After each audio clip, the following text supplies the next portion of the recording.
For the past 5 months, Yes. I've been on the medicine path in a strong way. So the medicine path, I mean plant medicine, training under shamans from Colombia. So this is yahe or ayahuasca.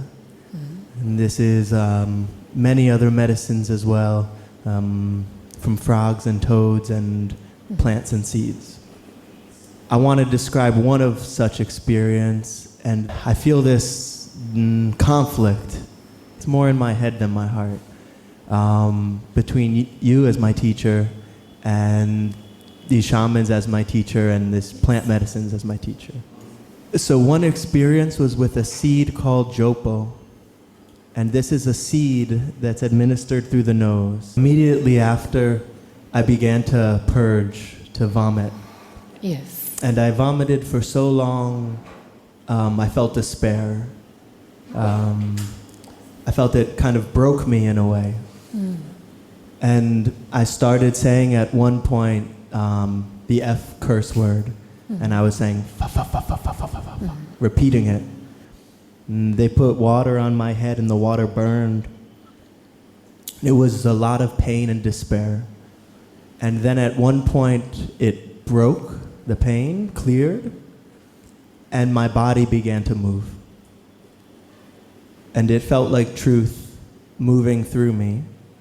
At that moment it felt like straight God, this was the most amazing thing that had ever happened.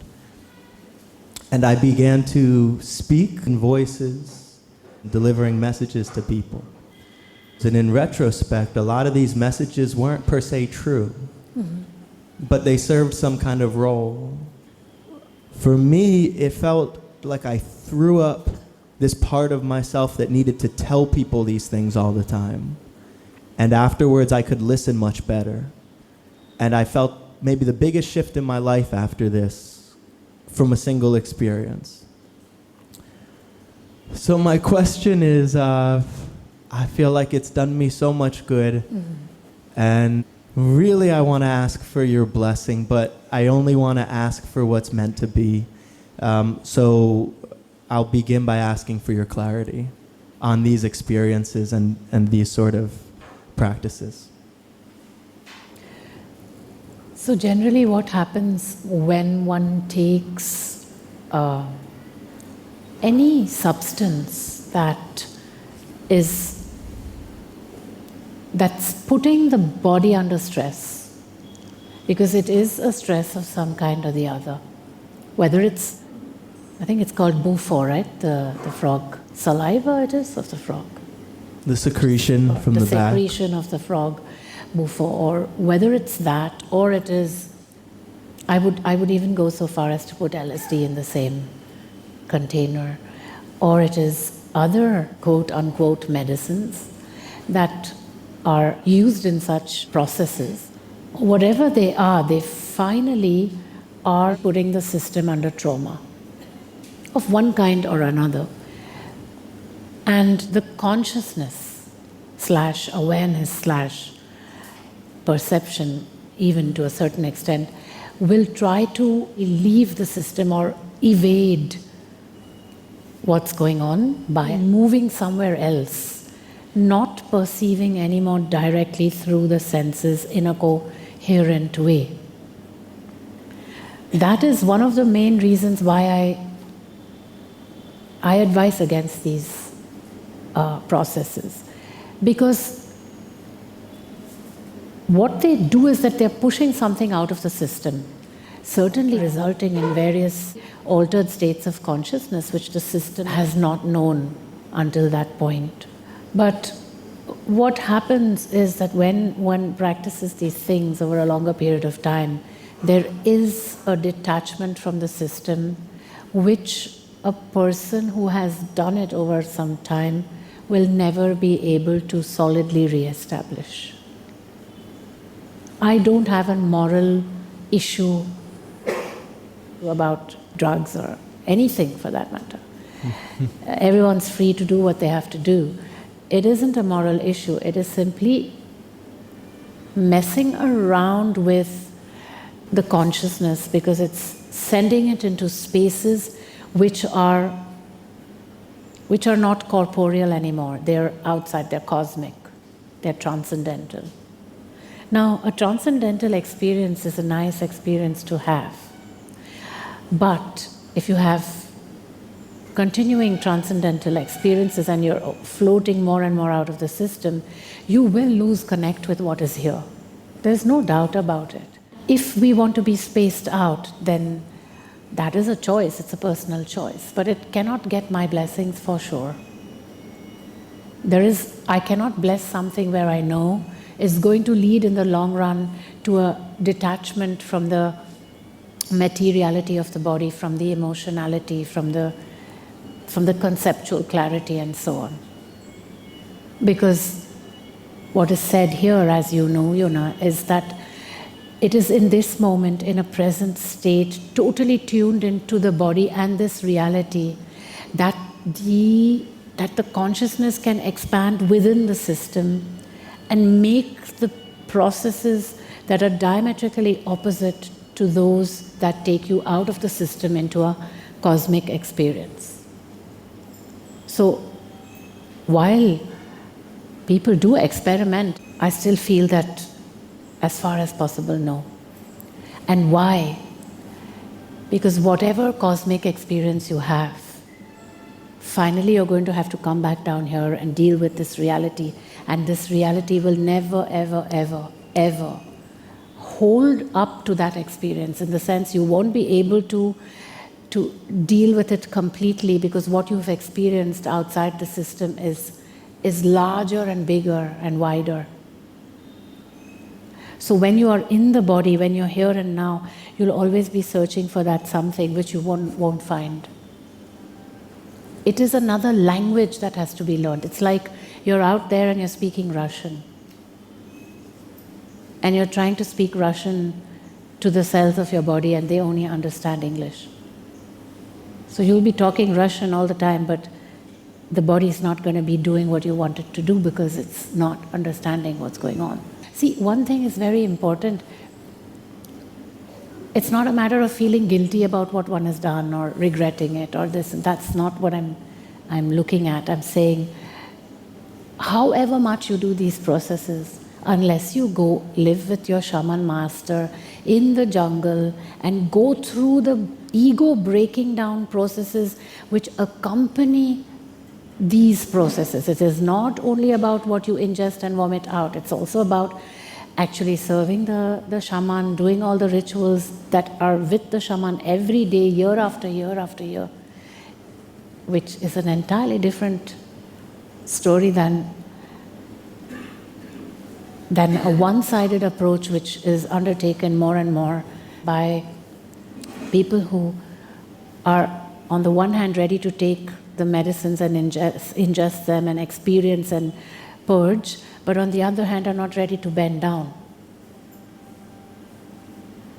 Because if you go back even 50 years, I mean, to even have a conversation of 3 sentences with a shaman was a big thing. So all such processes go hand in hand. Don't forget this. They always go hand in hand with bending down, surrender.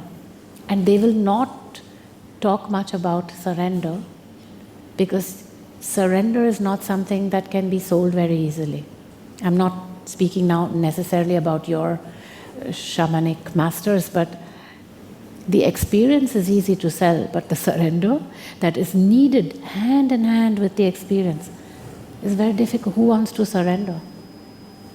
Why would a modern person want to surrender, especially one coming from a culture which is, influenced by the Abrahamic religions and ideals? And so what is happening is that you are having your experiences, and there is a form of surrender. I can also feel it since I last saw you, I think 2 years back or 3 years back. But the thing is that is a surrender which is strictly conceptual in nature, because the experiences that you've had have led to certain conceptual vistas opening up. Know what I mean? in the sense that you've experienced that in a big way. You've experienced dissolution of identity. That's what happens, basically. Where there's nothing there anymore that is actually feeling that much. In Bufo, for example, that's what happens mainly. It's that ultimate quick dissolution of identity drug. But what I'm saying is that the dissolution of identity, when it is undertaken in this way, is neither permanent nor is it actually contributing to the expansion of consciousness laterally inside the system here and now, present tense. Because why are you actually doing all these things? Because you're searching for a transcendental experience, you're searching for the truth. But the truth is not transcendental. I say clearly, and you've heard me say this before, the truth is here and now. It is a material presence. It is not a concept or an idea. It's a material presence. Take it or leave it. It's a material presence. It's the soul. It's just because no one with a beard looking very important has said it doesn't mean it isn't like that. I mean, I can put on a beard for you if you want. I even threatened to do that once because my students were not taking me seriously. I don't think that's necessary for us to take you seriously, Maharishika. Well then, I mean, you can continue to do all this, but you'll be more and more spaced out. I'm not saying, let's not look at the past. Everything we do in this life has its meaning. But let's look from now on. You want to be a spaced out guy, kind of, and just spaced out. Then you can space out, because those who are taking up this sadhana are present. They're very tough. They're very present. They're focused. They're tuned inward. They're in surrender. Their contours are clear. They're aware of the other, of each one. They're very, very aware. They may not have the cultural tunings to deal with this culture or that culture or the other, but they're aware of the other as a being, very present. This is the spirituality of the future, anyhow. So, what has happened till now perhaps had to happen because you had to have those experiences, which doesn't mean that it needs to continue. It is also a question of what you want to do with this life. I mean, you are in this body, you're here and now. You are not a spirit flying around, you know what I mean? If you're in this body, then the experience of the perception must happen through the body here and now. Why else then is this here in the first place? And I really mean it. It is not at all a moral issue. Oh no, don't take drugs, you'll go to hell. No.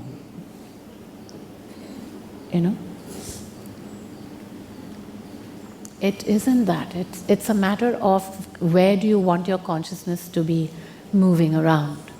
Up there or here? It's a choice. There are people who are very enlightened, they're walking around floating a bit above the ground and at one point they just have to come back into the body. But if the body itself has been attacked, and that attempt to cling on then at one point, because the more it pushes you out and the more it pushes you out, the more you lose touch with what's going on, the more you actually are unable to even realize what is this other person actually saying or doing, or like you can't feel the other.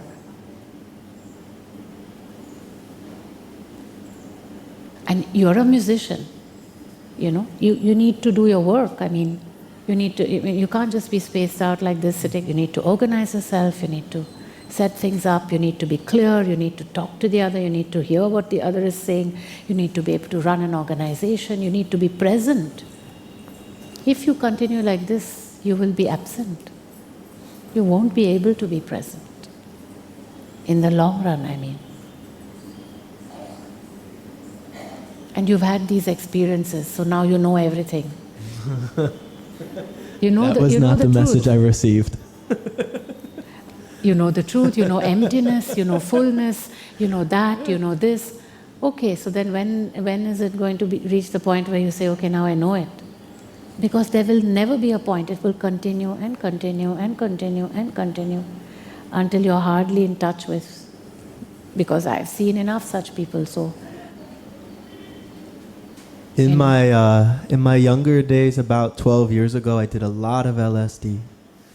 And at that time, it did a lot of things for me. It broke me apart from some habits that were holding me back. But it also certainly created disconnection and made me more mental conceptual and less in touch. It freed my heart, but made me less in touch with my emotions. I don't quite understand it. The plant medicines feel different to me. They feel like they bring me to my heart. They bring me, ego becomes difficult. It separates out what's my heart and what's ego and what's spirit and guidance. But also there's this general, it's a metaphor, but it's the whole kind of philosophy of it too. And I wonder how you respond to it, of this, you're confronting, or I'm confronting my pain. I'm feeling, I'm experiencing, I'm going through the traumas in my body, I'm throwing them up physically, but also metaphorically. And this process of confronting the demons within us, or the unconscious blocks, or the things that separate us from truth. Is that something that you feel is part of this path? all what you're speaking about the demons, all of that is actually the ego, various faces of the ego. And we have a choice in this life. Either we're continuously focused on the ego and trying to purge it and throw up and look for it everywhere and cleanse it and clean it out, and then find some more under the table and under the carpet and in the basement and underground and even further below and so on. It's a never-ending process. The other choice we have is to simply focus on the truth, which is the soul. Now, I don't want to discount a way to the truth. There are many ways to the truth. The question is, what are the losses along the way? If, in order to purge the system of the ego, I'm going to lose half the system, then it's a question mark.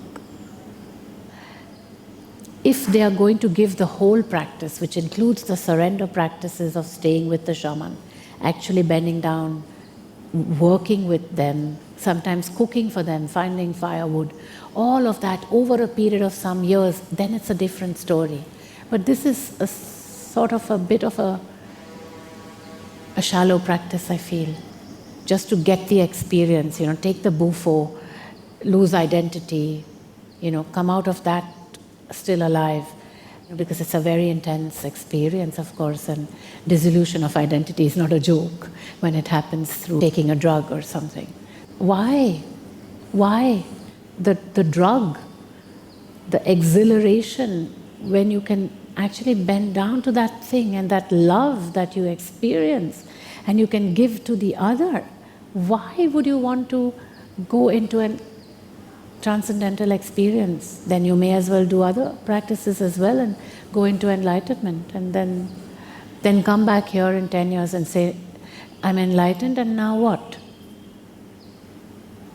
There are people sitting here who are enlightened, and they also say, now what? So finally you will be brought to the self-realization process, and when you come to that process, you will not have 100% body to sit with you. Because the body pays a price with these processes. Surely it does. I mean, you look fit and good and all of that. I'm not saying that, but over a period of time, the brain is affected. No question about it. And if you are a shaman in the Amazon and you're just wandering around with a stick and screaming, expletives to the birds, that's one thing. But if you want to be a musician in New Orleans, then New Orleans is where you live now, right? Yes. Then, then you have to rethink your processes of truth finding. Of course, it's not easy to be in the present moment. It's not so exotic and so colorful and so intense. But it is a process that will gradually take you into a state of joy because you are not looking at the pain, you're looking at the truth. I mean, you can look at the pain. You want to spend the rest of your life digging up more pain, you'll always find more. You will not stop purging because there's no end to the attack of the ego. It will grow and grow. It'll find new ways of entertaining you.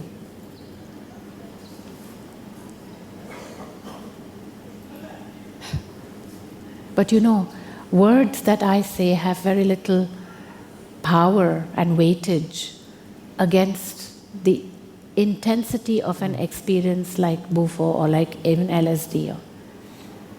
It's my word against LSD. It's your experience of truth against your medicines. You're not sick. You don't need any medicine. I'm saying not to look back. I'm saying to look forward. So I cannot give you my blessings for those kind of processes. Thank you for your openness and your words.